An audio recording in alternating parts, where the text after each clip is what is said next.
Gernika-Lumoko udalak kulturaren aldeko apustuarekin jarraitzen du. Gernika-Lumoko udalaren hitzetan ezinbestekoa da kultura pandemia garai hauetan. Jokin Garatea, Gernika-Lumoko kultura zinegotziak dio, udalaren helburu nagusinetakoa kulturari laguntza ematea eta kultura bultzatzea dela. Ildo honetan, herritarrei merezi duten arreta eskainiz. Berezitasun anitz, bereizi artistiko zein kultur aberastasuna bermatu eta errespetatuz. Kulturak pandemia aroan batu egiten gaituela dio Garateak, eta distantziak murriztu eta antxietate eta ezjakintasun egoera honetan lagungarri dela itxaropen moduan kultura.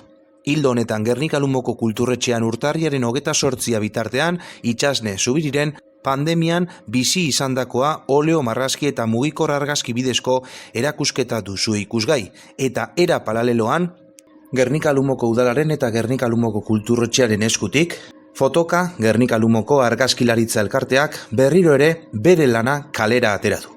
Eta Gernika-Lumoko kaleetan egongo dira ikusgai euren kideen argazkilaritza lanak. Gogoratu, uztailean ere burutu zutela fotokalean. Gernika-Lumoko udalari eta Gernika-Lumoko kulturretxeari laguntza eskertu nahi izan dio elkarteak. Argazkiak otsailaren 14 arte, aratuzte igander arte egongo dira ikusgai.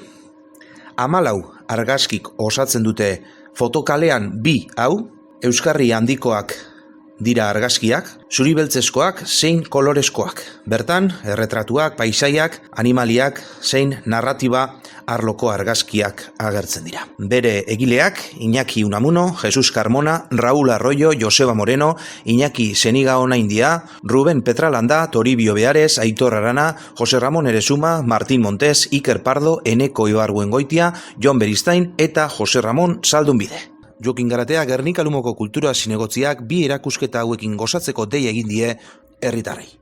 La idea que tenemos con esta segunda edición de Fotokalea... Fotokalearen bigarren edizio honekin dugun ideia da, hain zuzen ere, pandemiaren egoera zein den ikusita, eta jendea ezin denez erakusketa aretoetara joan edo leku itxietan sartu, helburua artea, argazkilaritza eta artea kalera ateratzea da.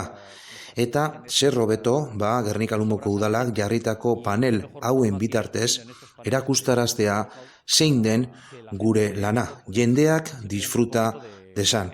Egun zaila hauetan, jendeak argazkilaritzarekin, artearekin gozatzea da gure helburu nagusia. En estos días tan difíciles, pues simplemente que vaya disfrutando del arte que más o menos tiene cada uno, vamos.